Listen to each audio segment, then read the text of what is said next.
você vai ter de folga quando você vira empresário.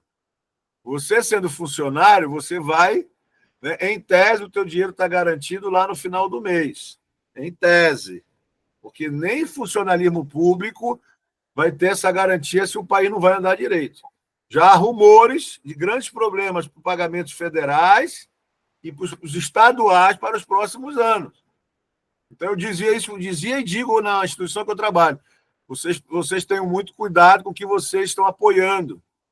Na hora que começar a faltar dinheiro, vocês vão ver a gritaria que é. É assim o mundo empresarial.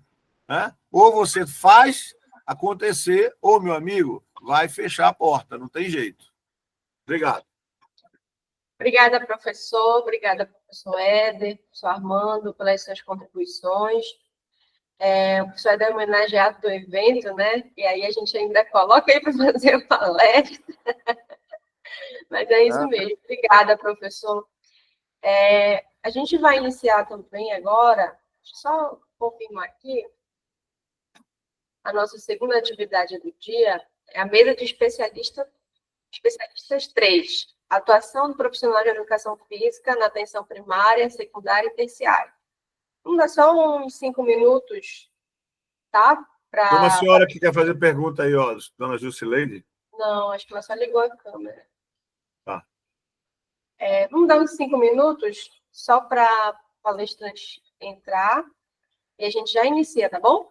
Pode ser? Perfeito. Não precisa sair. Só para a gente organizar aqui. Vou aproveitar e pegar um café.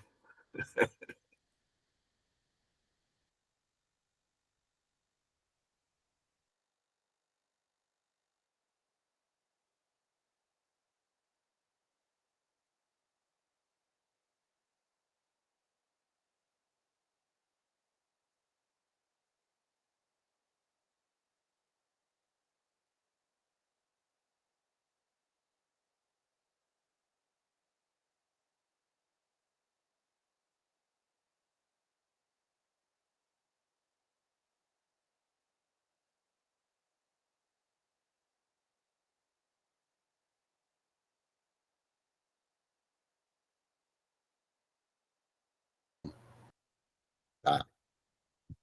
Daí eu vou para onde? Para a câmera. Fechar o microfone.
Bom dia, professora Pamela. Acabou de chegar, nossa convidada da mesa de especialistas. Só ajeitar aqui. Consegue me ouvir?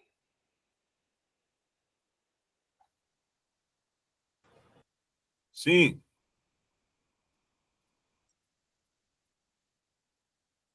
Professora, podemos iniciar. A graduanda Heloísa também já está presente. Bom dia a todos e a todas. Estão me ouvindo? Sim, eu consigo ouvir. Então, vamos iniciar a nossa segunda atividade do dia, mesa de especialistas 3, com o tema atuação do profissional de educação física na atenção primária, secundária e terciária. Vai ser composta por mim, pela professora Pamela Oliveira da Silva e a graduanda Heloísa Fernandes da Silva. A professora Pamela, você pode iniciar se quiser, eu vou deixar primeiro a professora, depois a Heloísa, eu posso ficar por último, tá bom? Tá bom. Só peço, desde já, caso eu tenha algum problema, a minha internet está bem lenta, então eu vou tentar apresentar. Se tiver algum problema, vocês me avisam pelo microfone, porque eu não vou conseguir estar vendo vocês. Tá, eu vou apresentar a professora Pamela possui graduação em licenciatura em Educação Física pela Universidade do Estado do Pará e bacharelado em Educação Física pelo Centro Universitário Leonardo da Vinci. Concluiu a residência multiprofissional em atenção à saúde mental pelo Hospital de Clínicas Gaspar Viana. É especialista em saúde na educação física escolar e saúde coletiva, ambas pela UEPA. Mestre em Ensino e Saúde na Amazônia, também pela UEPA, membro do Laboratório de Bioquímica do Exercício LABEX, UEPA, atualmente é técnica em Educação Física na Clínica Psiquiátrica e Clínica Pediátrica do Hospital de Clínicas Gaspar Viana, e também é tutora e preceptora de Educação Física da Residência Multiprofissional em Atenção à Saúde Mental. Então, a gente já consegue ver seus slides. Certo. Deixa eu só colocar meu tempo aqui. Tá. 30 minutos, né? Ficar no final, tá? Primeiro a professora, depois a graduanda Heloísa, eu fico por último as perguntas para o final, tá certo? Certo. Obrigada. Conseguem ver meu slide? Sim. Me ouvem bem? Bom dia, mais uma vez. Obrigada pela presença de todos. Como já foi apresentada, me chamo Pamela, sou professora de licenciatura e bacharelado em Educação Física. E hoje a gente vai conversar um pouquinho sobre educação física no SUS, especificamente sobre educação física no SUS em hospitais de alta complexidade. Bom, eu já fui apresentada, né? Essa aqui é uma imagem minha trabalhando no Hospital de Clínicas Gaspar Viana, aqui em Belém do Pará, atualmente. Recentemente, sou tutora do programa de residência multiprofissional e atenção à saúde mental do programa, e vim trilhando a minha história na saúde desde a graduação em Educação Física na UEPA. Bom, antes da gente começar a falar especificamente sobre os hospitais, sobre a educação física, o exercício físico no hospital, nós vamos nos ater aqui sobre os hospitais psiquiátricos. Como é que se dá a atuação do profissional de educação física dentro desse ambiente? Então, a gente não pode falar sobre psiquiatria, sobre exercício, sem falar de saúde mental. Então, eu trago um dado para vocês que, levando em consideração o nível de atividade física, pessoas com algum tipo de adoecimento psíquico, eles têm um tempo de vida menor, em torno de 10 a 15 anos a menos do que a população geral. Então, qualquer pessoa que tem qualquer tipo de transtorno, seja ele grave, crônico, persistente, em maior ou menor grau, já tem a predisposição de ter um menor tempo de vida, geralmente de 10 a 15 anos a menos do que a população em geral. Atualmente, esse dado é da Organização Mundial da Saúde de 2022, no mundo, em 2022, cerca de 300 milhões de pessoas tinham algum tipo de adoecimento. Então, a gente vê que é um dado bem alarmante. Esses 300 milhões, a gente vê que é cerca de 4,4% da população mundial está adoecida. Se a gente contar de 2022, 2023, 2024, a gente vê um crescimento nesse número. Então, provavelmente, esse número atualmente está maior. Uma outra estimativa muito importante é a respeito do número de tentativas de suicídio. Cerca de 1,5% da população mundial morreu por suicídio ou por tentativa deste, que, mais uma vez, é um dado muito alarmante.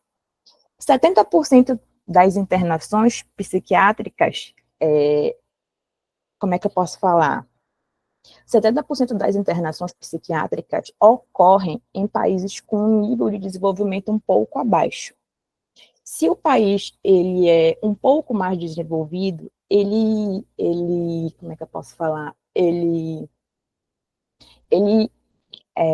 investe muito mais na atenção primária e secundária, que a gente vai conversar daqui a pouco, para que essas internações psiquiátricas hospitalares não aconteçam. E em países em subdesenvolvimento, em desenvolvimento menor, não investem tanto em atenção primária e secundária. Então, as internações psiquiátricas, elas são de alto custo. Então, por que não investir na atenção primária e secundária para que não ocorra essas internações, já que é algo extremamente oneroso para o Estado? A gente vai conversar um pouquinho sobre isso mais lá na frente. Bora falar a respeito da educação física na saúde mental. A educação física na saúde mental, ela pode tanto se dar na saúde mental em geral, das populações em gerais, na qualidade de vida, no lazer, na diminuição de sintomas ansiosos, de sintomas depressivos. Mais especificamente nessa apresentação, a gente vai falar da educação física na saúde mental sob aqueles transtornos psiquiátricos que são graves, crônicos e persistentes. Por exemplo, esquizofrenia, abuso de álcool e outras drogas, transtornos de personalidade, transtornos de humor. Esses são as quatro principais patologias que são acometidas, que a gente vê recorrentemente em instituições de cuidados psiquiátricos de alta complexidade. Porque a gente tem a saúde mental tanto na atenção básica, tanto na atenção secundária, que são os CAPs, quanto na atenção terciária, que são os hospitais. Bom, a gente tem que falar também sobre a educação física. Há um tempo atrás, nós não sabíamos onde a educação física se encaixava. Se ela era exclusivamente da área da educação, se ela era exclusivamente da área da saúde. Então, em 1998, o Conselho Nacional de Saúde promulgou as 14 profissões que integram os cursos de graduação em saúde, dentre elas a educação física. Então, a educação física passa daquele caráter, aquele cunho exclusivamente educacional, voltada do ensino para a escola, e volta um olhar para a área da saúde. Então, a educação física foi reconhecida como área da saúde. Hoje é algo assim, como é que eu posso falar, quase que óbvio, ver que a educação física também se encaixa dentro dessa área, mas antes se enquadrava exclusivamente como área da saúde. Então, desde 1998, a educação física vem trilhando esse caminho dentro da área da saúde. Tanto da saúde na parte do fitness, na área hospitalar, na área da reabilitação, na área do cuidado, e a gente vai falar um pouquinho disso também mais lá na frente. Mas a educação física ser reconhecida como um curso da saúde passa a ter um marco muito importante para que ela possa adentrar nos espaços hospitalares. Bom, a educação física instituída dentro do ambiente hospitalar. A gente tem, dentro do ambiente hospitalar, uma multiplicidade, são muitos fatores que a educação física pode abordar dentro do hospital. Dentre eles, a prescrição de exercícios físicos, a avaliação física dos pacientes, a reabilitação e o tratamento desses pacientes que, por algum acaso, estão internados ou estão passando por um atendimento emergencial. E algo muito importante é a respeito do ensino e da pesquisa, da educação física, dos temas da educação física dentro do ambiente hospitalar. A gente vê crescendo cada vez mais as pesquisas sobre exercício físico e pessoas em algum tipo de internação. Não necessariamente psiquiátrica, mas pessoas que têm algum acometimento cardíaco, pessoas que sofreram algum tipo de lesão, que estão em reabilitação, que estão trabalhando como equipe multiprofissional.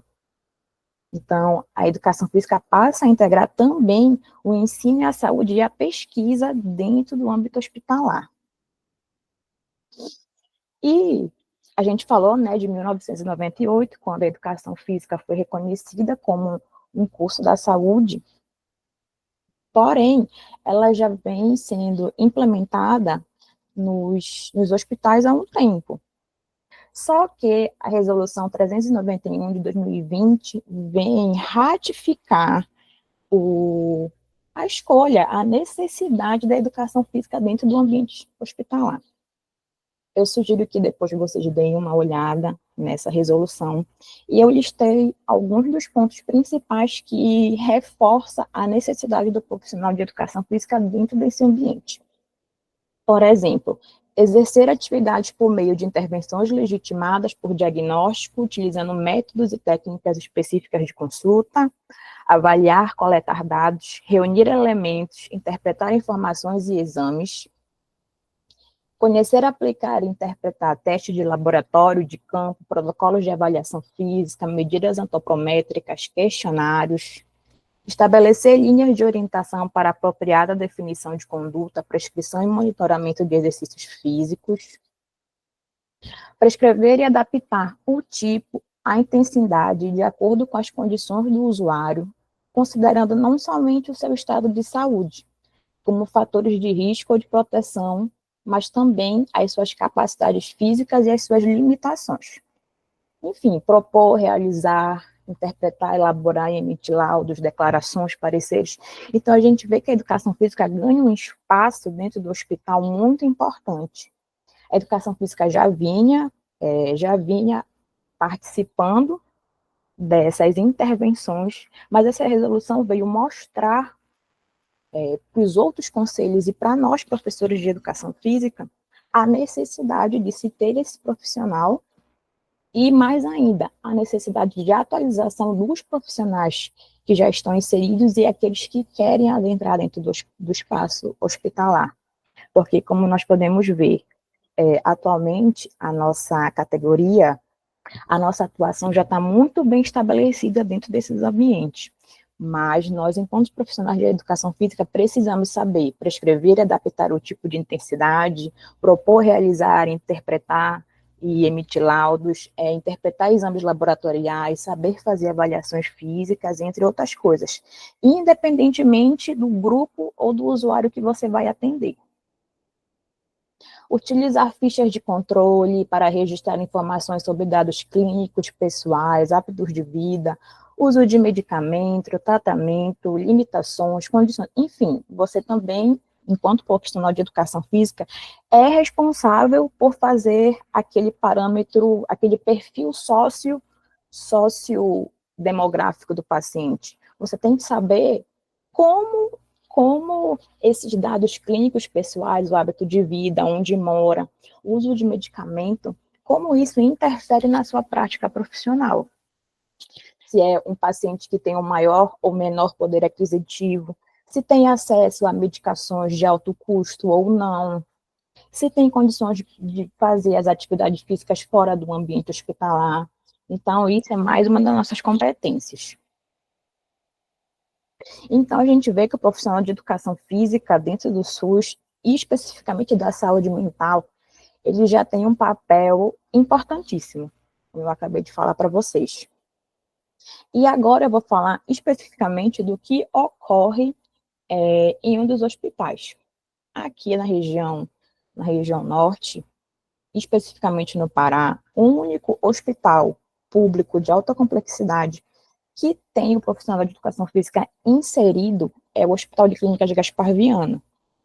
Nós temos 2 outros hospitais de redes privadas que têm os profissionais de educação física, mas o hospital público mesmo, só o Hospital de Clínicas de Gaspar Viana, que já tem há mais de 15 anos a profissão de educação física incluída dentro da sua equipe multiprofissional. E o que se faz dentro desse ambiente? Nós trabalhamos com musicoterapia, com a dança, com a musicalidade, com os esportes os mais variados possíveis, basquete, futebol, tênis de mesa, jogos de tabuleiro.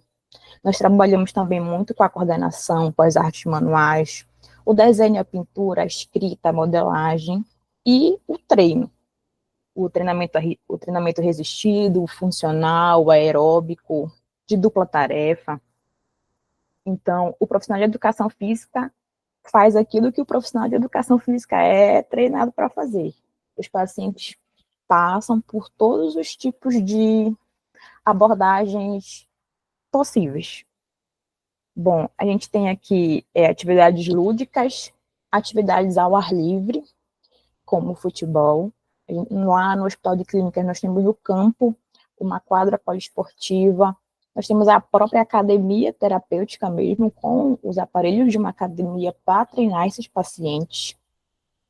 A gente faz trabalhos manuais de coordenação motora fina para diminuir o estresse, a ansiedade e a ociosidade desse paciente nesse período de internação.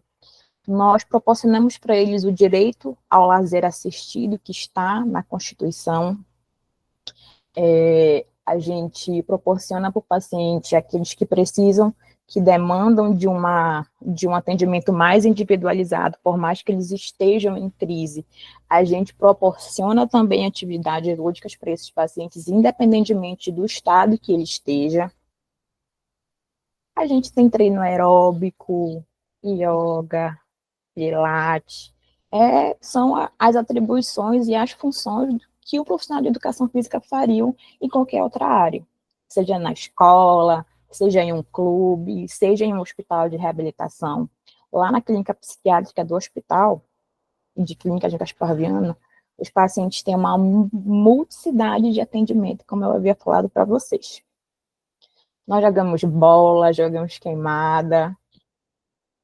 Às vezes, os próprios pacientes fazem intervenção em nós, como se esse paciente, ele é fisioterapeuta, e ele queria replicar uma atividade que ele havia aprendido durante a graduação. Nesse dia estava todo mundo com uma dor na costa horrível, e falou, vamos fazer uma atividade. Ele mesmo proporcionou.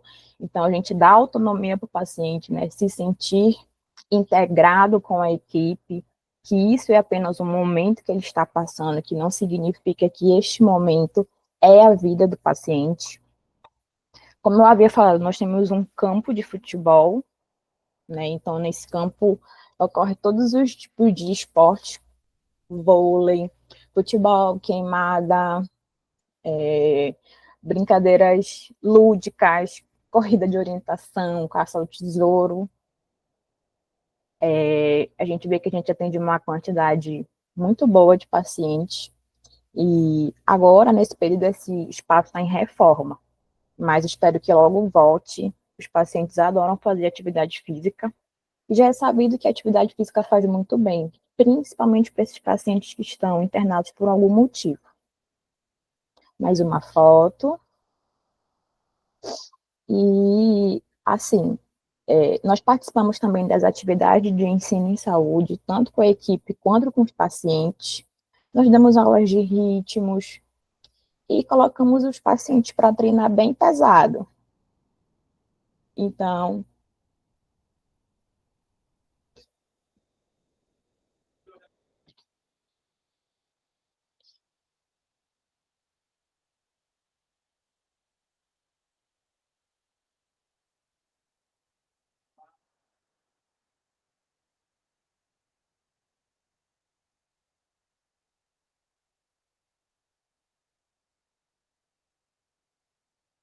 a gente vê que os pacientes fazem exercício, né, treinamento de força, valendo, com pesos, com halteres, com barras, anilhas.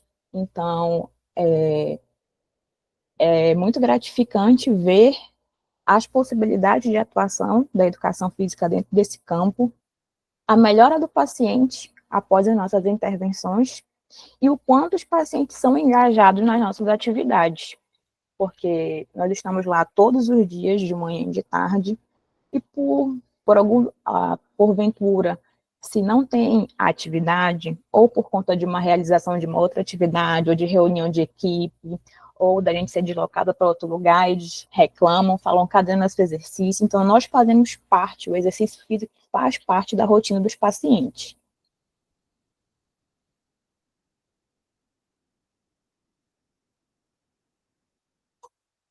A gente tira também o estigma que o paciente que está internado dentro da clínica É aquele paciente que a gente vê no filme, completamente fora de si, que agride as pessoas. Não é assim, gente. São pessoas como nós, que estão passando por algum tipo de sofrimento naquele momento.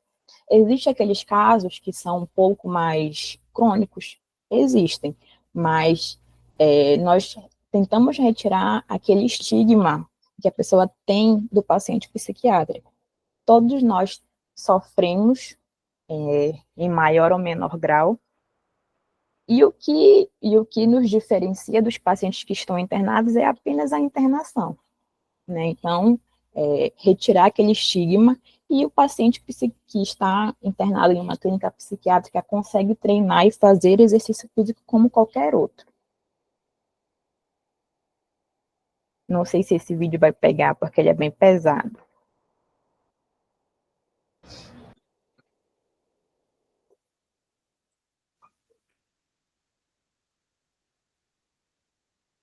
Esses dois vídeos são bem pesados.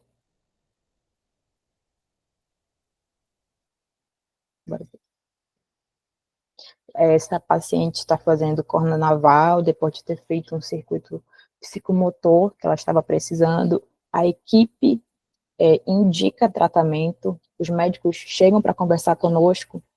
Pamela, olha, esse paciente está referindo dor em tal local, não está conseguindo se movimentar por tal motivo, esse paciente está muito depressivo, esse paciente está muito agitado. Então, o exercício físico é aquela única terapêutica, é a única intervenção que não tem efeito colateral ruim, desde que prescrito da maneira correta. Então, se o paciente está muito depressivo, ele consegue trazer o paciente para que ele fique um pouco mais alegre, um pouco mais disposto. Se o paciente está muito eufórico, está muito agitado, o exercício físico consegue trazer o paciente para a homeostase, para a calmaria.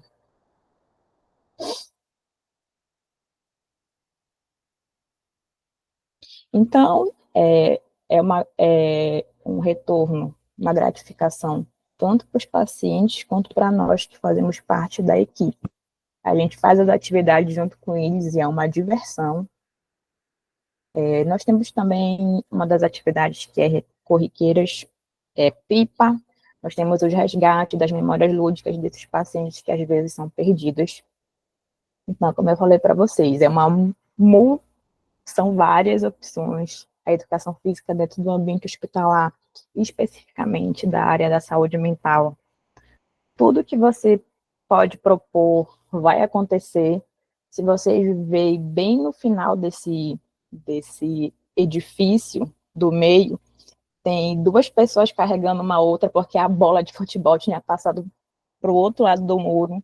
Então, é uma diversão. Assim, é muito gratificante, sou muito grata por participar dessa equipe e ver que o exercício físico, sim, faz parte dessa rotina e é imprescindível, tanto para esses pacientes quanto para a população em geral. E a partir disso, caso vocês queiram ler o QR Code que está na tela, nós temos dois produtos, nós da equipe, produzimos dois produtos gratuitos. O primeiro, que é o mais recente, que é esse produto educacional, é a minha dissertação de mestrado, é fruto da minha dissertação de mestrado, onde eu criei um instrumento para avaliação de pacientes em sofrimento psíquico. Então, lá tem o exame do estado mental do paciente, tem o glossário dos termos técnicos, tem os principais itens de como fazer uma avaliação física e uma anamnese dos pacientes. Então, fiquem à vontade para ler o QR Code. O segundo é um livro, onde a gente aborda as 4 principais patologias acometidas na clínica psiquiátrica, que é ansiedade, depressão, esquizofrenia, transtorno afetivo bipolar e abuso de álcool e outras drogas. Todos os 2 produtos são gratuitos. Eu recomendo que vocês leiam, caso vocês se interessem mais por essa área. É uma área, assim, que quem participa, quem vai a primeira vez se apaixona e não sai mais. Então, para quem perca aquele medo, aquele receio, visite a clínica. Você pode, caso vocês queiram visitar, tenham interesse, eu estou disponível. Pamela, quero conhecer como é que funciona o trabalho do dia a dia do professor de educação física. Eu estou lá de segunda a sexta, manhã e tarde. Qualquer coisa é só entrar em contato comigo. Bom, desde já, muito obrigada por ter me ouvido. Qualquer dúvida, estarei aqui e qualquer pergunta, a gente conversa daqui a pouco, depois das próximas apresentações. Muito obrigada. Obrigada, professora Pamela. Pode interromper o compartilhamento. Vamos para a segunda apresentação. Professor Armando, você vai ficar na frequência aqui de pergunta, tá? Que a gente vai colocar a pergunta para o final, tá bom? Vamos iniciar com a Heloísa, que é graduanda do curso de Educação Física da UEPA. Tem algumas experiências, né, de estágio obrigatório e extracurricular. Também participa do PET Saúde, que aproxima do SUS, né, da atenção primária. Eu vou compartilhar teu slide aqui, tá bom? Tá bom. Bom dia, gente. Como a Vitória já me apresentou, né, eu sou a Heloísa Fernandes, eu sou graduanda de Educação Física da Universidade do Estado do Pará, e aí eu vim compartilhar um pouquinho com vocês a respeito da minha experiência como bolsista do PET Saúde, que é a Educação pelo Trabalho para a Saúde. E aí eu vou começar falando um pouquinho sobre o que é o PET Saúde. Aí pode passar, Vitória. Bom, o PET Saúde, em específico desse ano, ele tem como tema PET Saúde e Equidade. E ele é uma parceria da Universidade do Estado do Pará com o Ministério da Saúde. Ele tem um foco no desenvolvimento na questão de projetos que eles visam ações de educação dentro do trabalho para a saúde no SUS. Então, ele faz a questão do fortalecimento desse processo de integração de ensino, serviço e comunidade. E com as instituições de ensino superior. Ele sempre deu ênfase, principalmente esse ano, ele veio com mais força, com ênfase nos temas da equidade de gênero, identidade de gênero, sexualidade, raça, etnia e pessoas com deficiência. E aí, como é que faz para participar? Pode passar, Vitória. Como é que faz para ser bolsista do PET e o que a gente vai atuar lá dentro? Então, o PET ele tem um processo de seleção. O desse ano, as inscrições foram feitas em abril, do dia 23 e dia 24, foram inscrições presenciais, então a gente tinha que levar os nossos documentos no Campus 2, CCBS, né?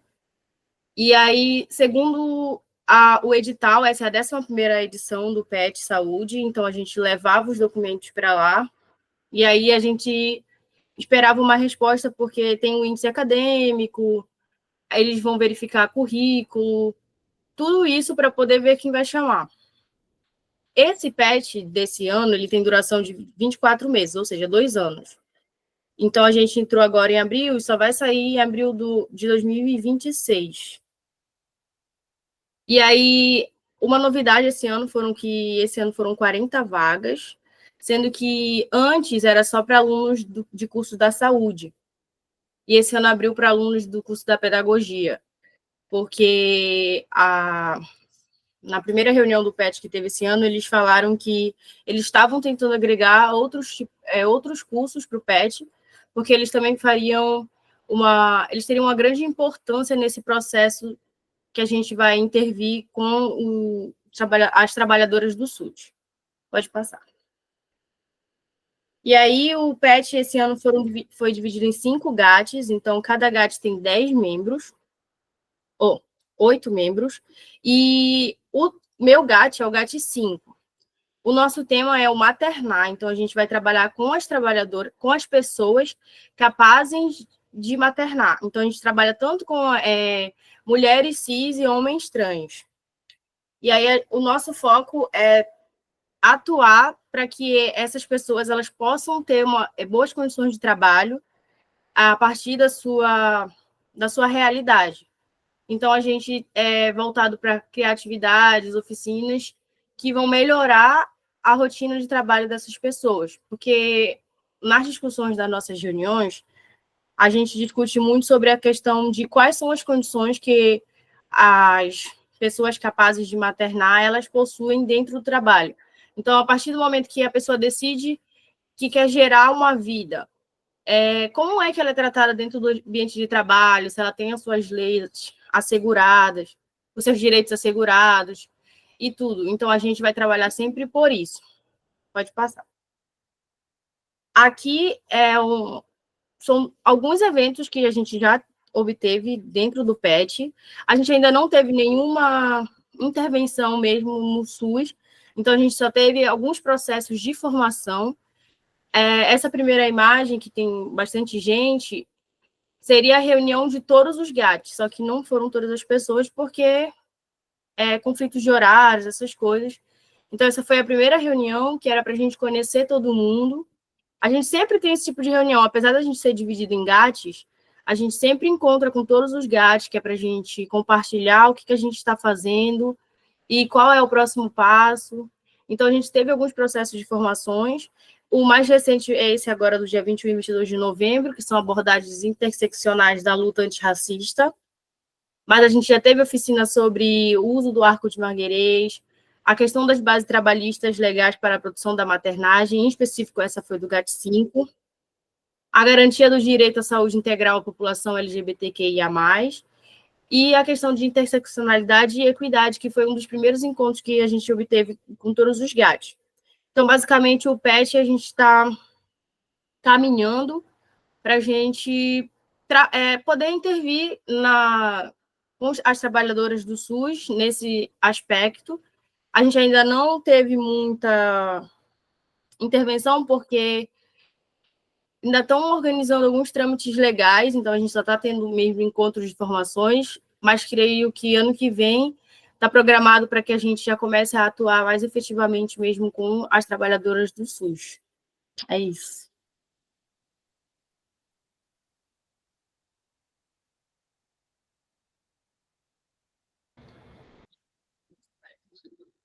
Obrigada, Heloísa.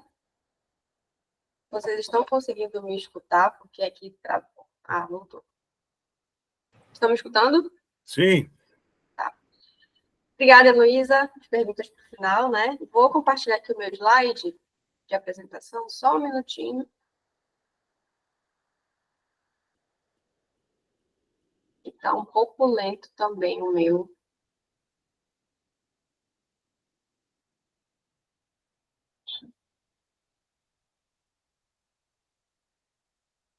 Só me confirme quando estiver aparecendo, que eu não vou mais ver vocês.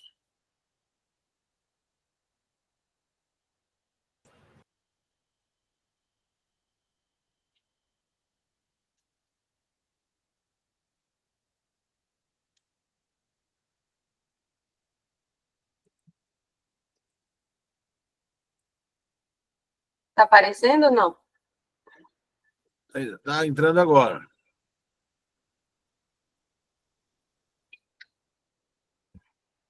Entrou? Aparecendo. Sim. Bom, gente, bom dia. Me chamo Vitória Bahia, sou do grupo de pesquisa e publicações. Vou falar também sobre um relato de experiência que eu tive dentro do PET Saúde, né, que é a atuação na atenção primária. Assim como a Heloísa, como acadêmica de educação física, a experiência que eu tive, que me aproximou do Sistema Único de Saúde, né, da atenção primária, foi o PET. E o que é a atenção primária, né?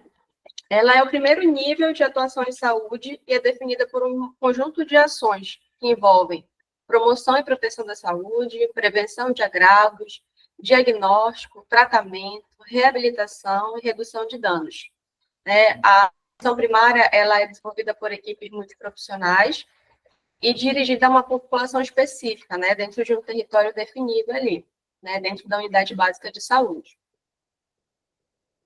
E qual é essa equipe, que é composta pela ESF, né, a Estratégia de Saúde da Família, que são a equipe de profissionais que trabalham dentro da unidade básica. O médico da família, o enfermeiro especializado em saúde da família e mais um profissional com formação acadêmica. Geralmente é assim. E como é que a atenção primária ela atua, né? A atenção primária ela pode atender de 80% a 90% das necessidades de saúde do indivíduo.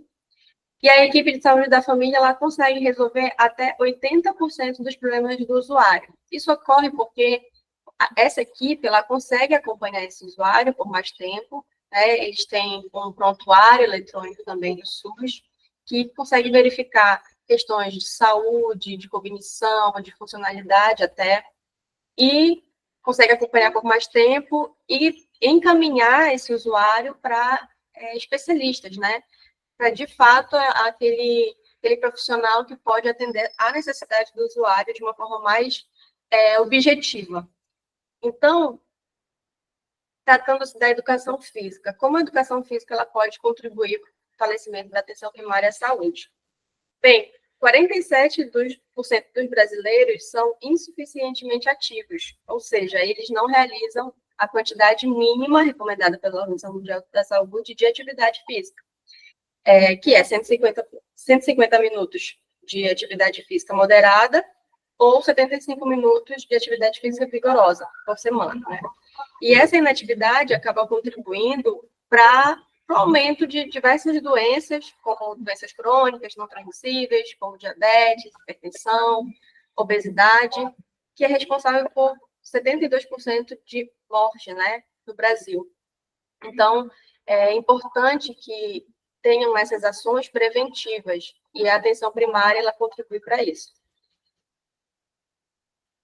Então, aqui é o dado, né, do IBGE, como eu falei, é um dado mais recente, que eu vi, inclusive, no site do IBGE.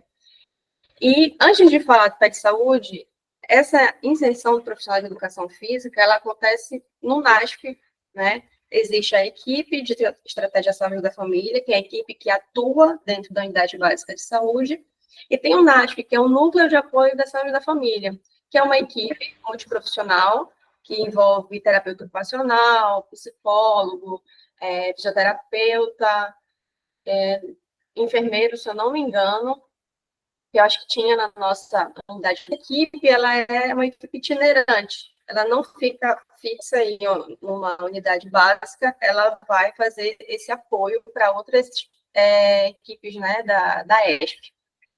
Então, o PET Saúde, ele é um programa, como a Heloísa falou, de educação pelo trabalho para a saúde, do Ministério da Saúde, que tem esse convênio aí com a Universidade do Estado do Pará, né? Abriu o edital e aí os alunos, os acadêmicos podem se inscrever. Eu não recordo se, quando eu fiz o PET Saúde, tinha um mínimo de semestre, né? Tinha que estar em um semestre específico. Eu não recordo disso. Mas ele integra-se essa questão de ensino, serviço e comunidade, né? Assim como a universidade tem o ensino, pesquisa e extensão, que é essa participação social, o PET Saúde vem também com esse objetivo. No PET Saúde há bolsas. Na época, quando eu fiz o PET, eu não pude pegar bolsa porque era do PIBIC, mas muitos alunos ali da educação física tinham bolsas que faziam com que a gente estimulasse, né, os alunos a participarem também.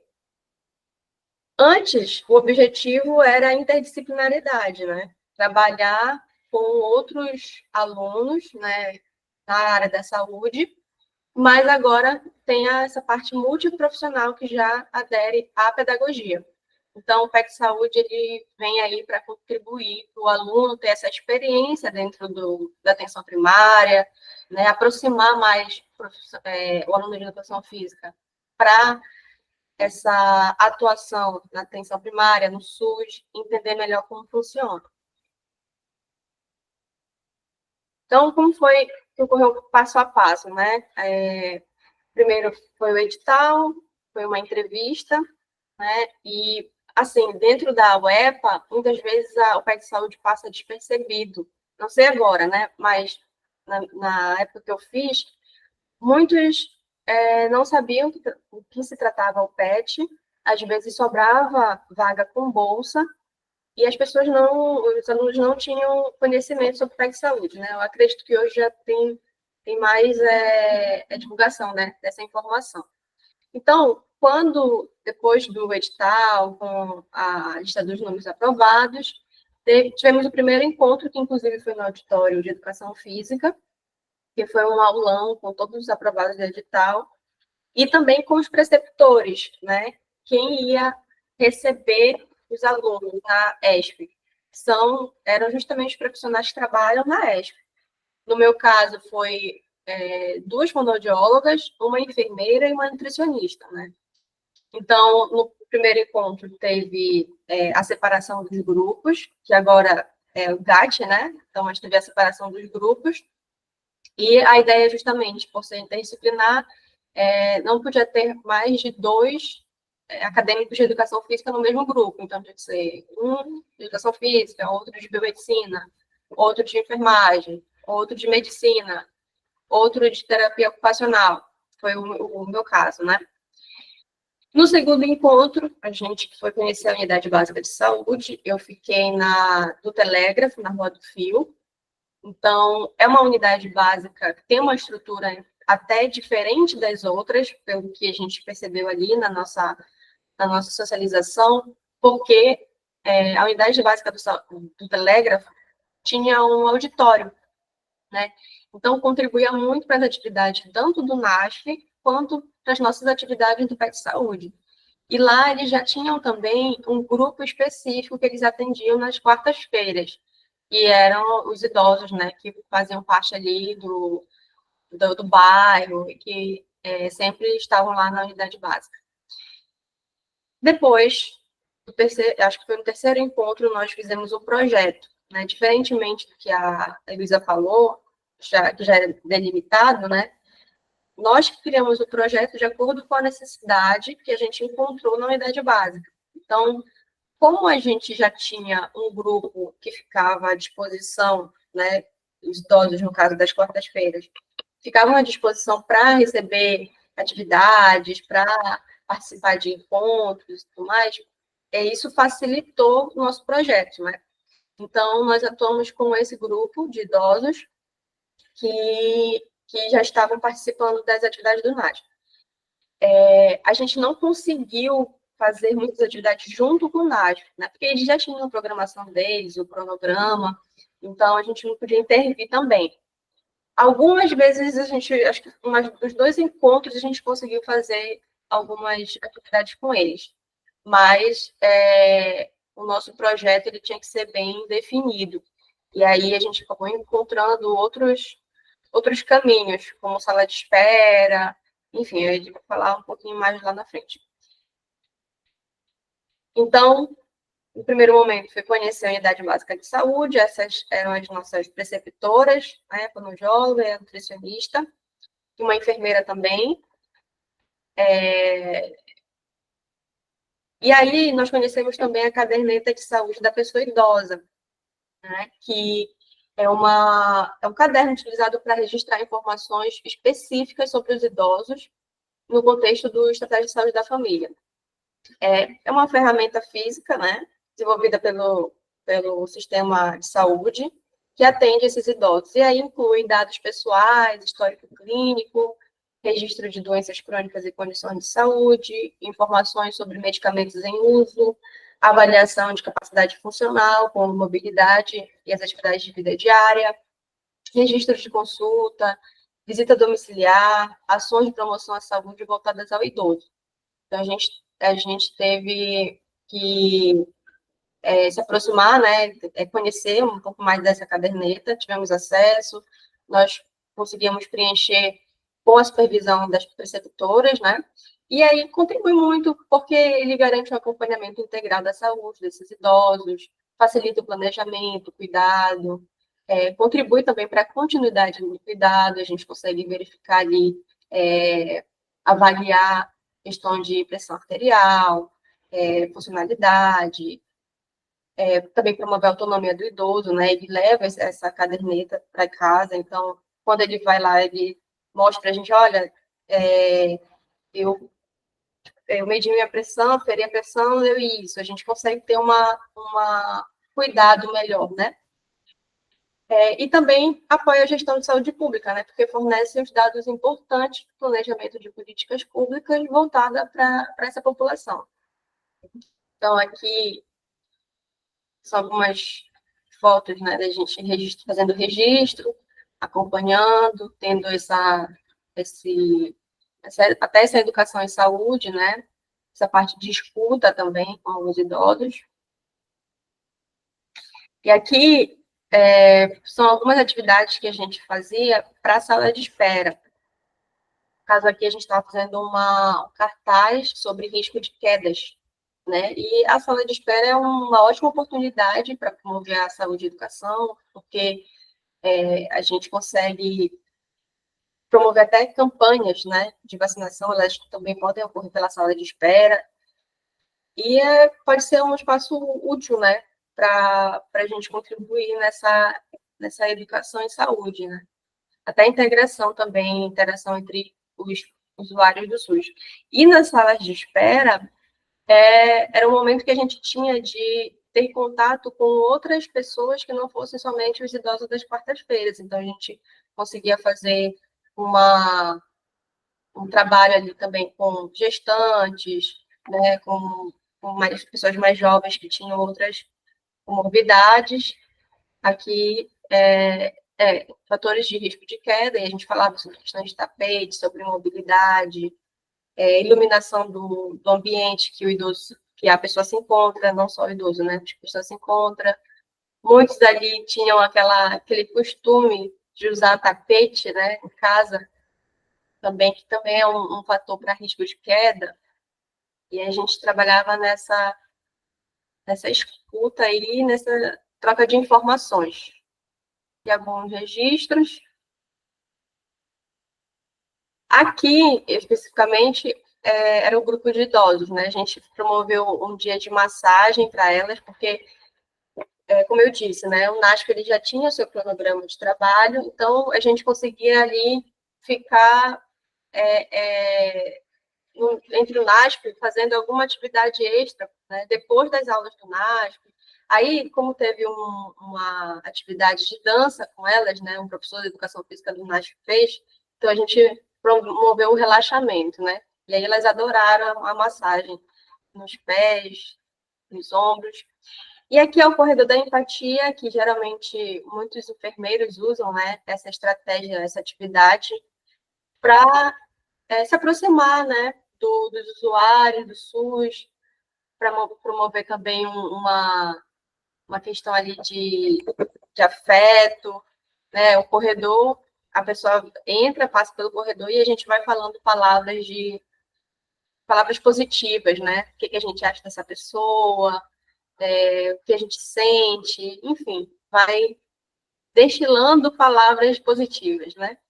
E aí é um momento muito bacana. Aqui foi uma atividade com balão, dança, bem legal. Aqui também a gente fez atividades manuais. Esse foi um dia que a gente conseguiu conversar, né, com o NASP, com a equipe do NASP, para fazer uma atividade específica para eles e usar esse tempo, né? Então, eu acho que foi o dia que a gente conseguiu ficar com mais tempo, né, junto com esses idosos. E aí estimula a criatividade, benefício para a cognição. Esse grupo de idosos, eles não tinham nenhum tipo de doença severa, assim. Então, até de certa forma, a gente conseguiu ter uma interação, né, maior com cada um deles, né? Eles eram bem independentes também. Aqui foi o dia da dança, teve ela fazia parte da equipe, e ela gostava muito de dançar carimbó, e aí colocou todo mundo para dançar carimbó também. Em relação às visitas, né? A gente teve algumas experiências junto com o agente comunitário da saúde, com a equipe, com uma pessoa da equipe da unidade básica e mais o nosso grupo, né, de PET Saúde, para realizar algumas visitas.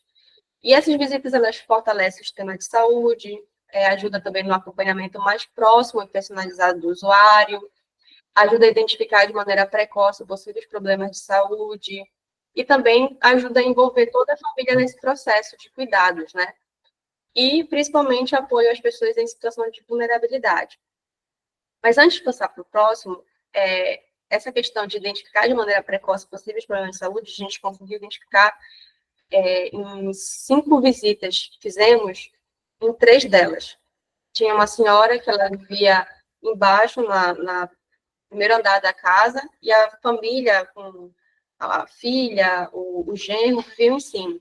E aí, mesmo ela vivendo embaixo da casa da filha, né, ela tinha um problema muito sério de desidratação, né? A boca dela já estava rachada, ela não conseguia virar o garrafão de água para encher, então ela acabava passando e passando pela água e não tomava água, né? Porque a jarra não tinha água. Então, a parte da boca dela ficou toda ferida, e aí a gente, para facilitar, a gente acabou comprando aquele é tipo como se fosse um equipamento que a gente coloca no garrafão de água, que não precisa virar o garrafão, né? Ele é automático. Colocamos a garrafa de água no lugar mais estratégico, colocamos esse equipamento e aí ela começou a tomar. Como a gente ficou no PET Saúde 6 meses, isso foi logo no início, a gente chegou a voltar na casa dela, conseguiu verificar que ela estava tomando água, que ela já não estava mais com a boca ressecada. Então, assim, é uma experiência, né, um exemplo que eu tive dessa maneira mais precoce de identificar esses problemas de saúde, né? Apoio às pessoas em situação de vulnerabilidade. Nós tivemos uma situação bem complicada, né? Assim, a equipe do PET Saúde, né, nós como alunos, a gente não conseguiu acompanhar todo o processo, mas nós encontramos um idoso em situação de vulnerabilidade, de maus tratos, né? O agente comunitário da saúde, ele acabou denunciando, né, esse mau trato que foi encontrado. Não sabemos como que se desenrolou, mas foi uma situação bem difícil, né? Quando nós entramos na casa, tinha um idoso deitado assim num colchonete no chão, enquanto o filho dormia na cama, e ele estava desnutrido, desidratado, estava, enfim, uma situação mesmo bem triste, né? E aí o ACS ele teve todo esse processo de denúncia, né? Mas como ocorrem as visitas? Planejamento, né? O objetivo é identificar essas questões de saúde, acolhimento e encaminhamento, fazer esse encaminhamento de uma forma mais objetiva e específica. E voltando aqui, que eu acabei alterando o slide, o ACS, de acordo com a legislação brasileira, ele é obrigado a comunicar aos órgãos competentes qualquer suspeita ou evidência de violência contra a pessoa idosa, em conformidade com o Estatuto do Idoso, que estabelece as diretrizes para a proteção de crianças e adolescentes contra a violência. Então, esse foi um caso, né, que eu acabei falando antes, mas foi um caso bem triste que a gente conseguiu denunciar antes que pudesse acontecer algo pior. Então, também essa é uma informação que eu, inclusive, não sabia antes de entrar no PET Saúde. Aqui a equipe, são os alunos, esse na frente é de educação física também, mas só tinha nós dois, né? E as meninas eram de nutrição, terapia ocupacional, enfermagem e medicina. E é isso, não sei se eu extrapolei o tempo.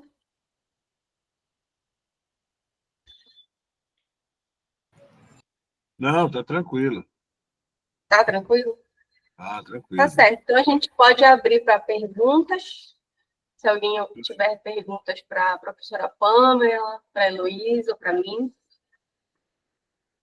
Tem sim, vamos lá. O professor que está aí tinha uma Professor coisa. Armando, não sei Armando, ainda tem tempo para perguntar aí, Armando, antes de sair? Tem uma consulta? ele não tá. Eu tenho uma pergunta para a professora Pamela. Oi. Em relação a esse trabalho, né, muito interessante e realmente deve ser muito bom, né? Porque eu vejo assim quando você fala sobre o processo da residência e depois de trabalhar no hospital de clínicas com essa parte da saúde mental, tanto você como o Rômulo, vocês falam com muita, como que a gente pode dizer? Com Paixão. gosto, paixão, exatamente com gosto, né? Tipo, trabalha com. Então, assim, como é esse sentimento que fez, né, você adentrar nesse mundo, né? Eu sei que foi pela residência, né? Sim. Aí continuou. Mas, assim, realmente as pessoas gostam de fato, né? Quando falam sobre a saúde mental. Quando eu estava na graduação na UEPA, eu gostaria. Eu participei de todas as áreas, tanto a área da educação, quanto a área do fitness, de clube. Passei por todos os lugares da pesquisa. E eu queria muito ser uma professora de educação física da área hospitalar. E depois eu descobri que o único lugar, entre vários, né, no Brasil, um dos poucos lugares que tem professor de educação física estava aqui próximo, que era o Hospital de Clínicas. E a maneira, abre aspas, não posso dizer mais fácil, né, mas uma das maneiras de entrada no hospital era por meio da residência. Então, quando eu me formei, eu prestei a residência e passei. Então, esse foi minha primeira entrada. E quando eu entrei enquanto residente, a residência multiprofissional, ela é uma residência que te especializa dentro do serviço, né? Então, foram 2 anos imersos em todos os cenários do SUS, tanto no núcleo de apoio à saúde da família, na estratégia de saúde da família, nos CAPs adulto, CAPs I, CAPs 1, CAPs 2, CAPs 3, consultório na rua, o próprio hospital de clínicas que tem a parte da emergência psiquiátrica e o sistema de internação, que se divide nesses dois setores. Então, minha entrada foi pela residência, e a partir da residência, quando eu me vi naquela rotina integrada dentro da saúde mental e vi as possibilidades da educação física dentro do ambiente hospitalar, eu falei, é aqui eu quero ficar, não quero mais sair.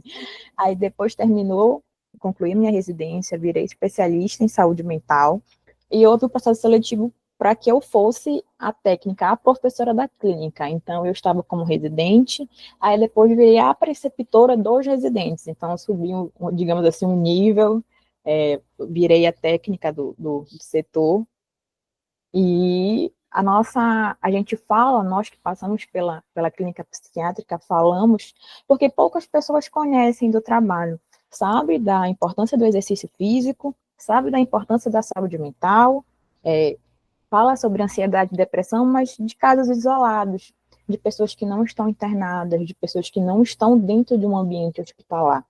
Então, já é um pouco, assim, curioso a educação física dentro do ambiente hospitalar. Agora, imagina do ambiente hospitalar em cuidados psiquiátricos. É algo muito específico e muito complexo. Algumas pessoas me perguntam assim, mas o que tu faz lá? Aí eu falo assim, eu sou professora de educação física. Que tu, né? Aí a pessoa, eu faço aquilo que o professor de educação física faz, tudo aquilo.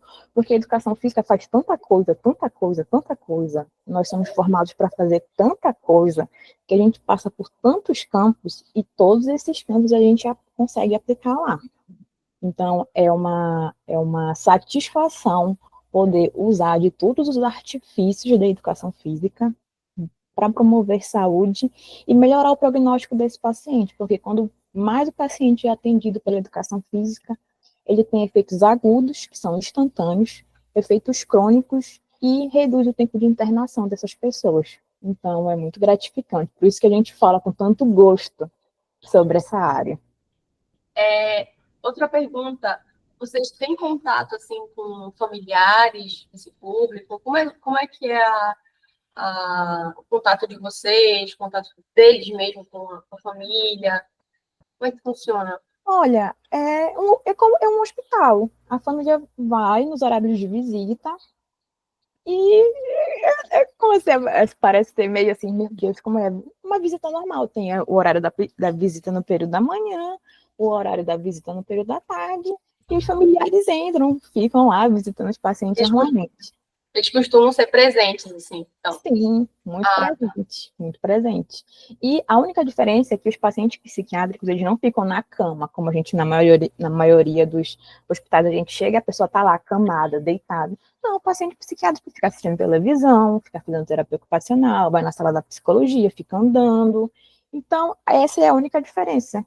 Quando a gente chega nos outros hospitais, né, o paciente está lá prostrado, deitado. O paciente psiquiátrico como eu falei, é uma pessoa como nós, só que ele está sob tratamento, então ele fica transitando, andando, conversando, do mesmo jeito.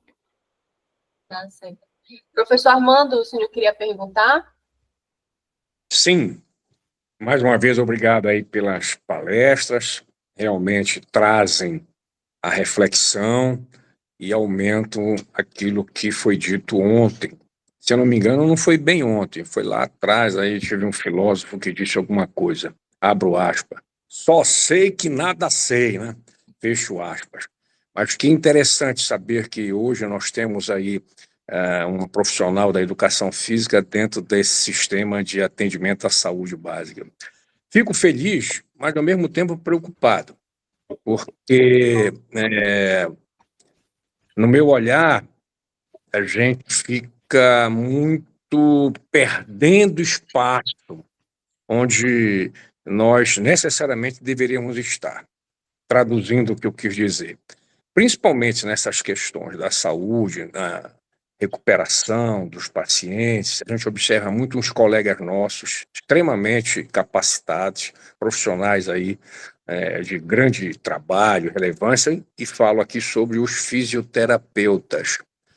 Eu mesmo já tive acometido aí na época da Covid, também tive um problema do coração aí, e lá quem fazia a minha recuperação era o fisioterapeuta. E eu perguntava sempre, fisioterapeuta estava de bom, e cadê o profissional de educação física dentro desta assistência à saúde, seja ele no privado, seja ele no público?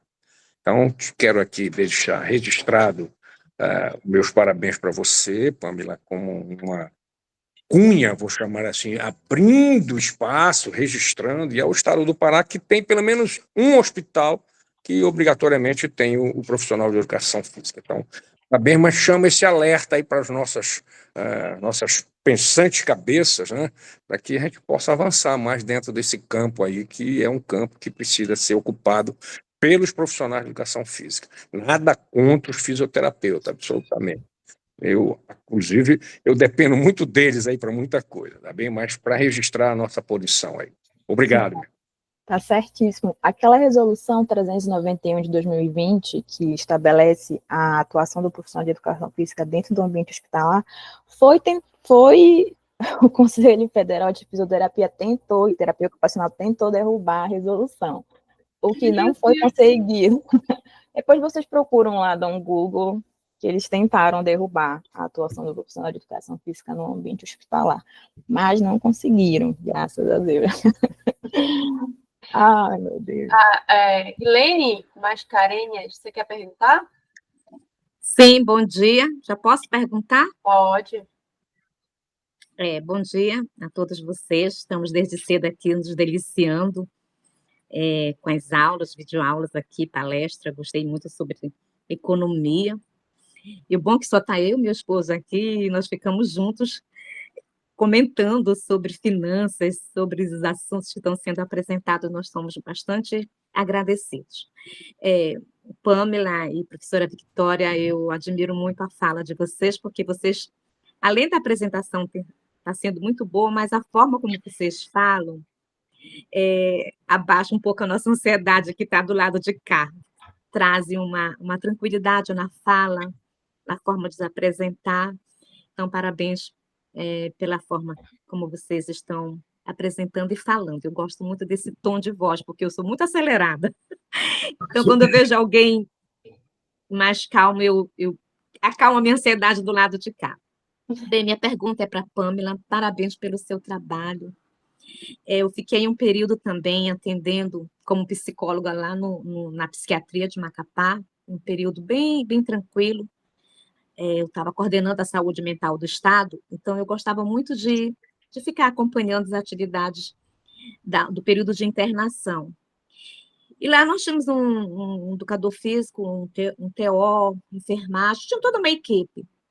Mas a minha pergunta é o seguinte: no período da clínica, quando eu estava lá, havia alguns clientes que eles não interagiam por conta até da situação que eles estavam vivendo naquele período, né?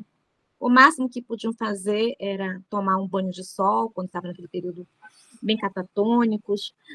Outros, nós participamos da quadrilha que houve lá, a festa de carnaval, essas festas temáticas nós fazíamos com ele.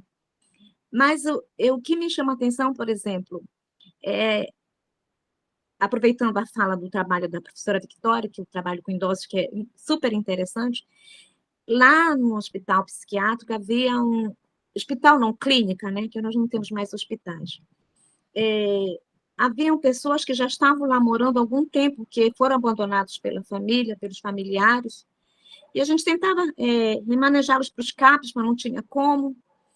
E aqueles, por tempo de eles estarem ali, eu percebia que eles não participavam mais das atividades do espaço, né?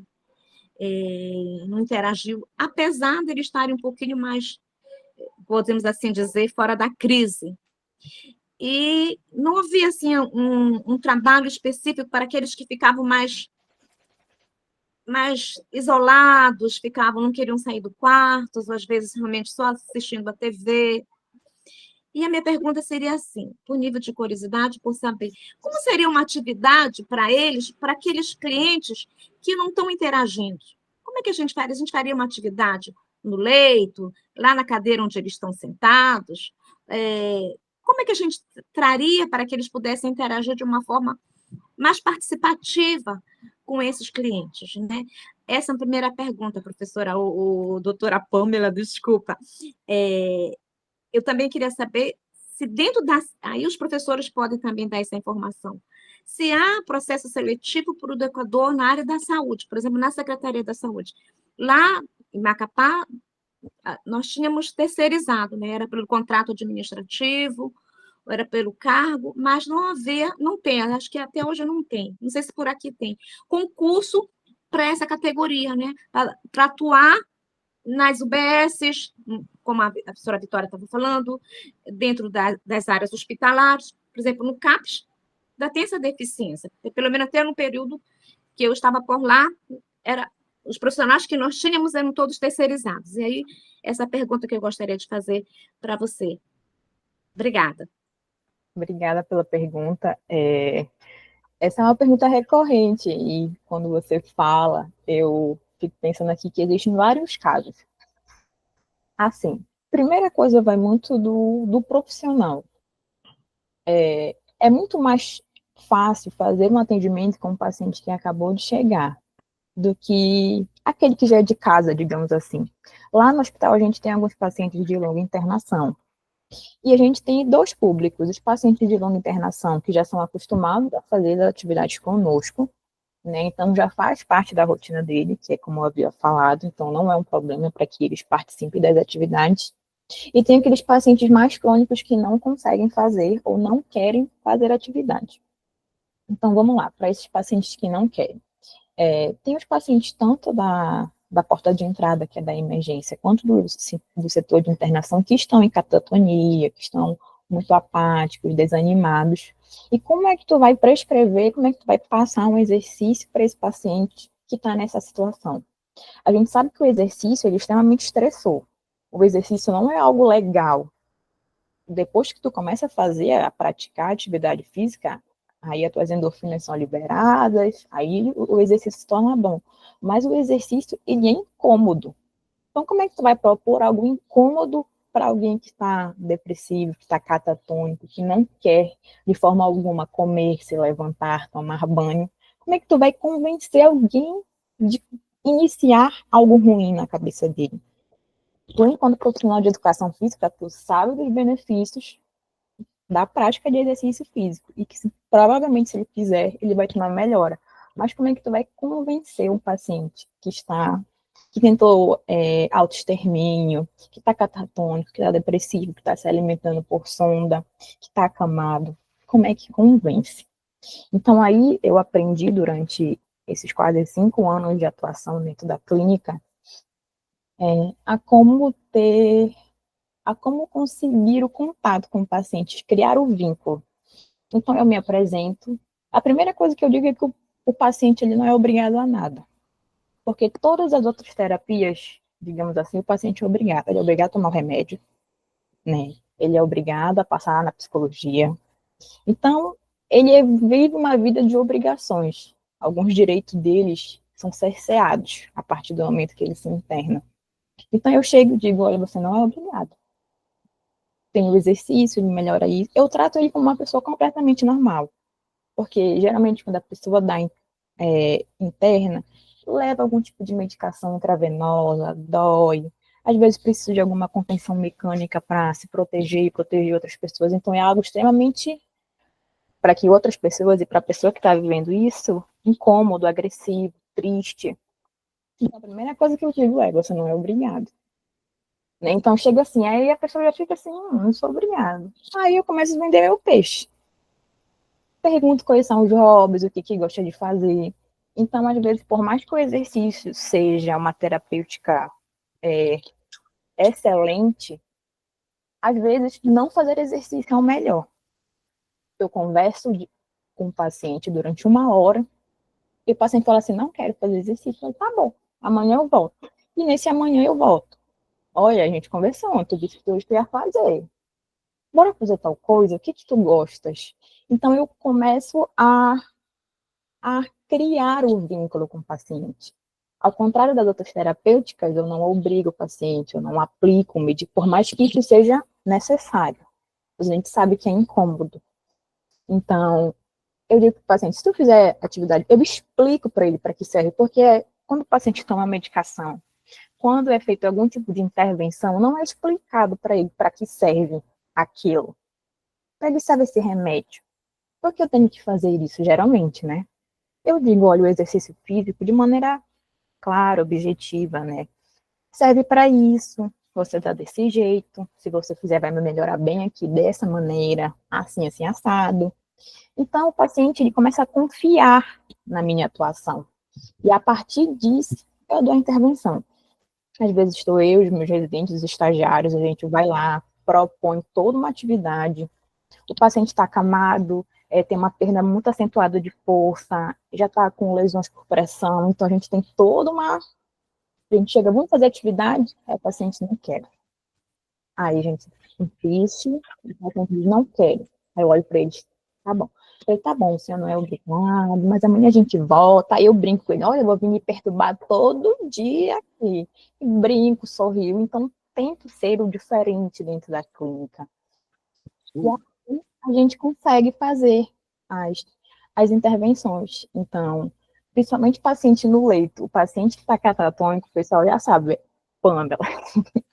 Dá uma Pamela, ela vai conseguir. E eu realmente consigo dessa maneira. Então, cada profissional tem que saber ter o diferencial para conseguir. Porque a gente sabe que é extremamente incômodo.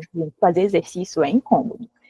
Depois fica bom, a gente sabe. Mas é incômodo. Eu não imagino por uma população que está nessas condições. E a respeito, concurso público é um sonho, né? Estamos aí esperando, né?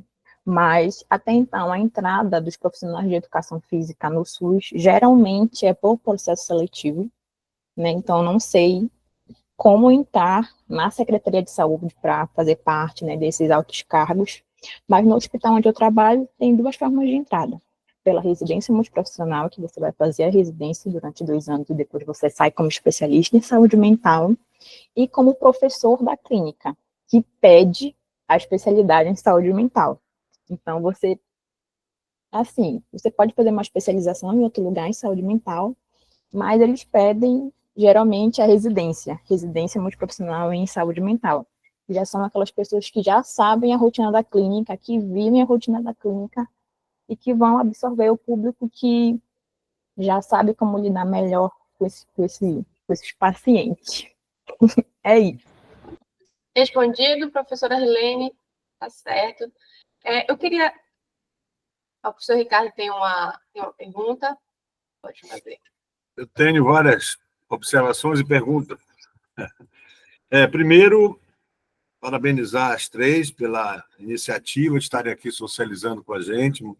Como foi falado anteriormente, a paixão, né, mostra que vocês estão aí, 3 jovens mulheres ocupando espaço importante, né? Teve oportunidade, e com isso passaram por lá. Fiquei assim, eu já, apesar de já ter ministrado muitos cursos no Hospital de Clínica, mas realmente eu não conhecia essa área muito boa que tem para desenvolvimento da atividade física e de exercícios físicos, né? Muito interessante isso. Parabenizar especialmente a Pamela por o trabalho que está fazendo, pelas suas publicações, até já publicou com a nossa editora. Eu queria, por curiosidade, eu vou fazer logo todas, aí o que for da Pamela, da Heloísa e da Vitória, né, vão respondendo. Uma curiosidade, se nesse programa do que vocês participem, tem algum programa, subprograma, algum indicativo sobre o programa de leitura ou similar, né? Sabendo que a leitura é um fator importante, se tem isso. Outra, nesta residência multiprofissional, como eu também atuei algum tempo no Hospital de Clínicas, eu me lembro de aula, inclusive, no curso de especialização pessoal de cardiologia, tinha o de saúde mental. Essas opções que tem só sai para a saúde mental ou também tem outras áreas que são ofertadas para o profissional de educação física? Lembrando que o Armando perguntou há pouco, né? Eu me lembro dessa briga do Conselho de Fisioterapia querer tirar a gente. Eu sempre digo que era um medo de concorrência, não sei porquê. Tem espaço para todo mundo trabalhar, né? Mas, felizmente, eles não conseguiram. Eu enfrentei vários problemas com o Conselho de Fisioterapia algum tempo atrás, e com outros até, mas em especial de fisioterapia, sempre essa briga boba, né? Heloísa, você falou que vão abrir 40 vagas geral, né? Todas com bolsa. Qual é o valor da bolsa hoje para estimular o estudante? No PET Saúde, também o licenciado tem hoje espaço ou é só para o bacharelado, no PET Saúde? E quem entra para um GAT, como você entrou para o GAT X, fica os 24 meses nesse GAT ou passa por todos os outros GATs? A Vitória, o que você percebe? Você das 3 foi a primeira a trabalhar no PET Saúde, né? Depois veio a Pamela, depois a Heloísa. O que você percebe de diferenças que alterou, diferenças positivas ou negativas, e as 3 podem se manifestar sobre isso, né? E importante que você destacou aquele identificação do idoso, né? A necessidade daquela bomba d'água para facilitar, porque o idoso começa a ter mais dificuldade, não é com mais dificuldade, mas passa a ter preguiça de levantar para tomar água, etc., que é importante, a hidratação, a questão dos tapetes, apoios na parede, no banheiro serem colocados, né? Isso é importante, essa detecção quando você vai aos lares, né? Isso é fundamental como uma prevenção de acidentes maiores, né? Eu penso que, no geral, era isso, eu gostaria que vocês se manifestassem sobre essas questões. A Heloísa pode responder as perguntas primeiro, depois eu respondo. Heloísa? Oi. Olha, hoje em dia, a bolsa do... Tá, bora começar pelas vagas, né? Foram 40 vagas, sendo que dessas 40, 10 eram para a galera de pedagogia, o que antes não tinha, porque era só para pessoal da saúde. Então, tipo, aumentaram 10 vagas e todas as vagas têm bolsa. Inclusive, os tutores e os preceptores, eles também recebem bolsas. É diferente, mas todo mundo que trabalha no PET, esse ano estão recebendo bolsa. Aí, em relação ao valor, aumentou, porque até a última versão do PET estava R$ 400, se eu não me engano. E aí as bolsas sofreram uns reajustes, e agora a gente recebe R$ 700 por mês. Então, ela se comparou às bolsas de iniciação científica e de iniciação à docência também. Todas as bolsas aumentaram. Em relação à questão de se pode bacharel ou licenciatura, até o processo seletivo que eu fiz, eu já era só de licenciatura, eu tinha optado por licenciatura, e aí eu não faço mais parte da grade curricular do bacharel. E aí estava tudo bem, tinha que ser graduando de educação física, eles não delimitam se a pessoa tem que ser de bacharel ou se é de licenciatura. Até então, não sei se vão delimitar no próximo PET, mas até essa última versão que eu estou participando, pode ser tanto licenciatura quanto bacharel. E eu acho que era isso, né? E o GAT? Ah, tá. O GAT, a gente foi colocado aleatório. Foram 5 estudantes de educação física, em específicos, que liberaram a bolsa lá para o campus, que foram escolhidos. Então, cada estudante fica em um GAT. São 5 GATs, então cada GAT tem um estudante de educação física. E aí a gente não muda de GAT, mas como todo mês tem um encontro presencial com todos os GATs, então a gente acaba tendo esse contato com os outros GATs para poder compartilhar o que cada GAT está fazendo, mas a gente não muda. Tipo, eu sou do GAT 5 e até o final vou ficar no GAT 5. Obrigado. São os 24, né? 24 meses? E são 2 anos agora. 24 meses. Tá certo. Em relação, professor, que o senhor falou sobre essas adequações, né, em relação ao grupo de idosos, em relação a fatores de risco, né, tapete e tudo mais, a gente tem uma visão de que a pessoa idosa, ela parou de se desenvolver, né, que não é verdade, porque quando a gente fala sobre desenvolvimento, o idoso ele também está se desenvolvendo, não é só a criança, não é só o bebê, né, e assim como a criança, a gente tem uma estrutura quando ela nasce, né? Começa a engatinhar depois. E aí a gente coloca tela, coloca aquelas portas pequenas para não passar para o outro lado, né? Tem gente que coloca ali chama um chiqueirinho, né? A gente tem essa estrutura para uma criança. É a mesma coisa quando o idoso, a gente tem um idoso dentro de casa, quando uma pessoa está ficando idosa, a gente tem também que estruturar a casa de acordo com o idoso. Né, colocar essas barras, em relação ao tapete, tirar tapete, porque também é um fator de risco para queda. E a gente sabe que queda para idoso não é o mesmo risco que tem, não é o mesmo nível, né, de problemas que podem acarretar para mim, né, por exemplo. Então, assim, foram uma das temáticas da sala de espera que a gente fez, né, também é muito importante. E como eu atuo ainda com idoso, isso ainda precisa ser sempre atualizada, né? Precisa sempre estudar em relação a isso. A outra pergunta era sobre o ACS, né? Não. Sobre os positivos e negativos da mudança do PET Saúde, né? Da tua época para o atual. Eu acho que é positivo em relação, principalmente à equipe multiprofissional, né? Que o antes do PET era a interdisciplinaridade dos cursos da área da saúde, mas eu acho essencial e muito importante que tenha agora a pedagogia, né? A pedagogia também consegue trabalhar nessa área. Em relação ao acesso que você perguntou, da denúncia, né?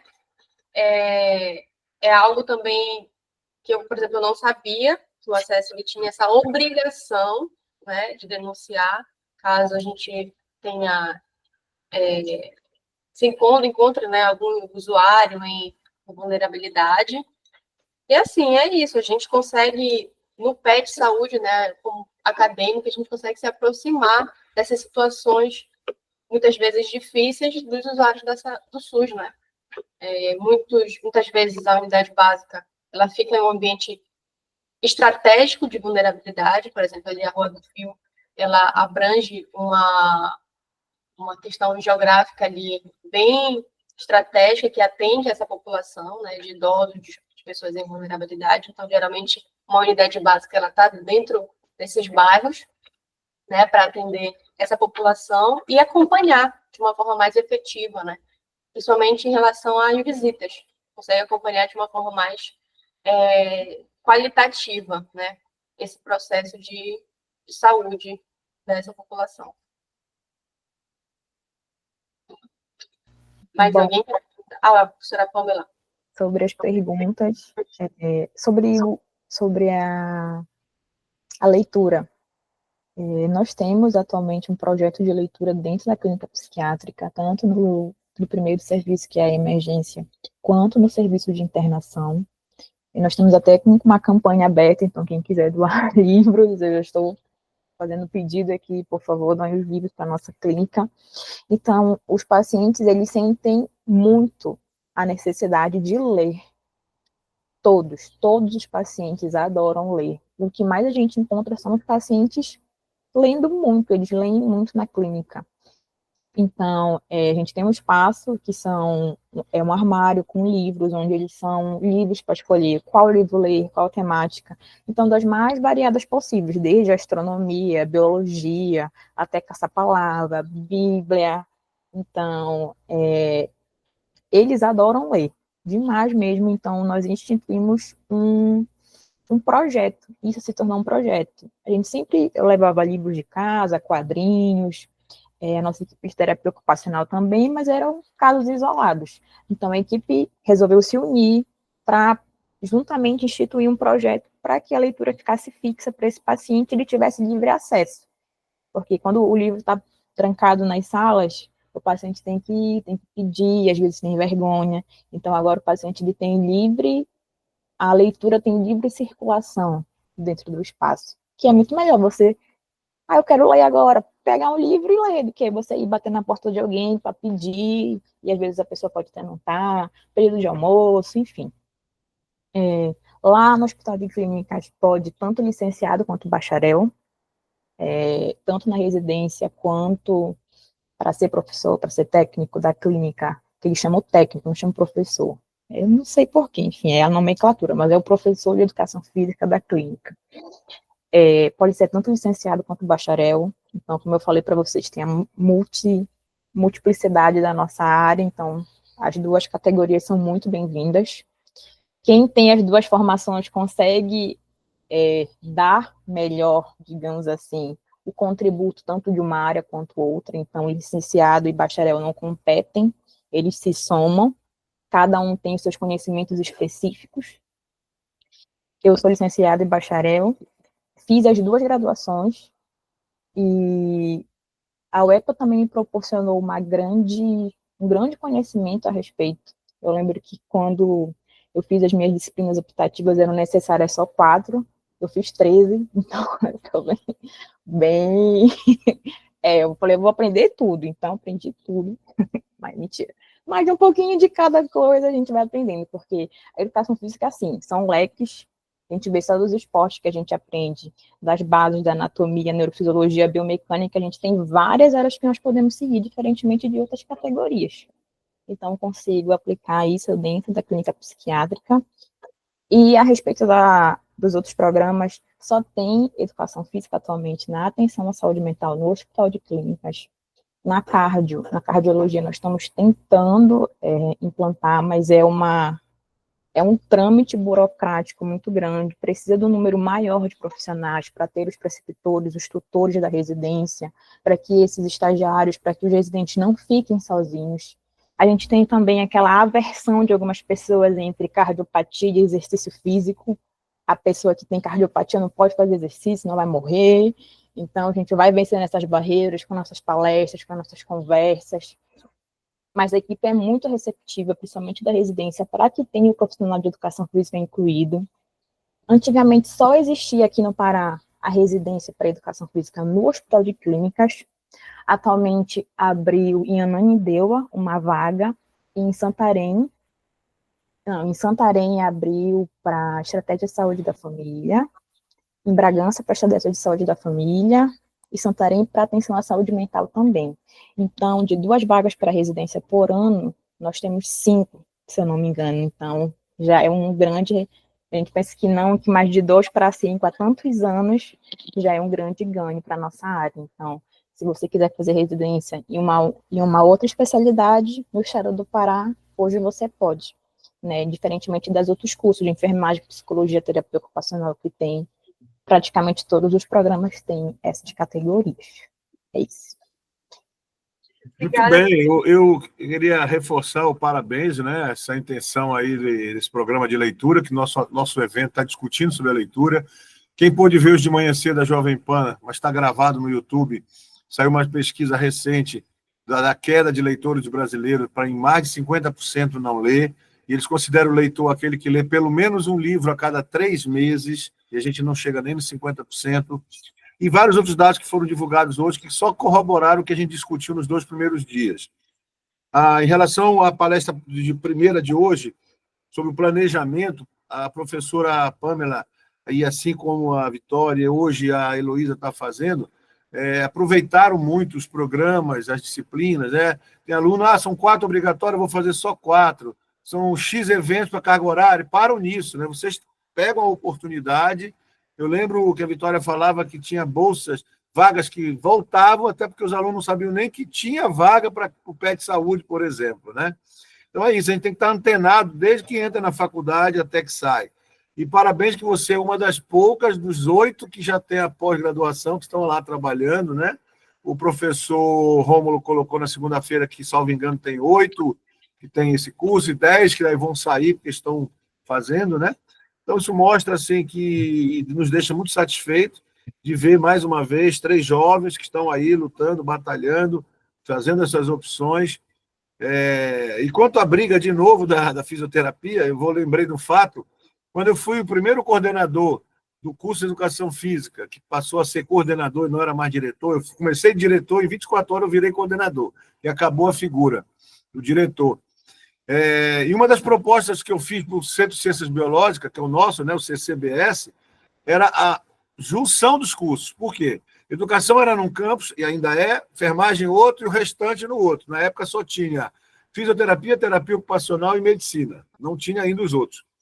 E eu fiz uma proposta de reunir todos os cursos lá no curso, que a gente tinha um volume enorme de atendimento à comunidade, na piscina, na pista, etc., para eles visitarem o nosso campus, para ver o que eles podiam fazer de estágio. E isso eu estou falando antes de 1980, tá? Perdão, antes de 1990, 90, foi por volta de 88, 89. Todos os cursos do CCBS compareceram para ver o que a gente tinha, exceto a fisioterapia. Então, era uma briga que já é antiga, hoje já está bem melhor, mas eu achava uma tremenda idiotice. Tenho muitos bons amigos que são fisioterapeutas e professores de educação física, mas era uma idiotice que ainda alguns permanecem. Mas, na época, eu fui mostrar o que nós tínhamos de potencial lá dentro para todas as profissões de saúde atuarem de forma interdisciplinar. Na época não era nem interprofissional ou multiprofissional, não, era interdisciplinar. E até que fosse multiprofissional. Mas os colegas, na época, o coordenador não motivou, não foi ninguém da fisioterapia, infelizmente. Tá? Parabéns para as 3, muito obrigado. Obrigada, professor. Obrigada, Pamela, por aceitar nosso convite. Muito obrigada, você contribuiu muito. E daqui a pouco eu já mando o seu certificado, tá? Obrigada, Heloísa, pela tua contribuição também. Parabéns. E vamos encerrar a nossa mesa de especialistas. As considerações finais de cada uma. É verdade, as considerações finais. A mensagem final. Tá certo. Suas considerações finais, professora. Eu quero agradecer pelo convite, fiquei muito feliz, eu fico muito grata em poder falar do que eu faço, né, da minha experiência. Eu tenho experiência também na atenção primária, no CAPES, então é muita coisa. Me ative a falar apenas do hospital, e muito obrigada pelo convite, sempre que precisar estou disponível para palestrar, sempre que for necessário para dar cursos, também para as pessoas, para os acadêmicos de educação física e para os profissionais, quando eu falo, olha, nós temos que aprender a fazer uma evolução de educação física. O médico sabe fazer a sua evolução clínica, o terapeuta ocupacional, o psicólogo. Isso é ensinado na graduação de educação física? Não. No curso de educação física tem a disciplina de saúde mental? Não, mas é um curso da área da saúde, é o único curso da área da saúde que não tem a disciplina de saúde mental. Como é que faz uma contenção mecânica em um paciente? Então, são curiosidades que aí a gente pode pensar depois, né, que a gente só aprende isso na prática. Porque, infelizmente, na minha graduação, eu posso falar, o currículo mudou, né, então eu posso falar do currículo atual, mas na minha época eu não tive saúde mental, eu tive que aprender na prática, ali na labuta, como é que faz. Tanto que desenvolvi um produto para ajudar tanto os acadêmicos quanto os profissionais de educação física. Então, mais uma vez, quero agradecer pelo convite da professora Vitória. Qualquer coisa, estou aqui disponível, tanto para vocês quanto para os colegas que estão aqui ainda nos ouvindo. Muito obrigado e agradecer à Universidade do Estado do Pará e ao SUS por ter proporcionado as oportunidades que eu tive. Então, viva o SUS e viva a Universidade Pública. Viva! Heloísa? Gostaria de agradecer também pelo convite. Eu não tenho muita experiência ainda com PET, porque a gente iniciou agora, né? A gente só teve esses encontros, mas até então eu estou gostando muito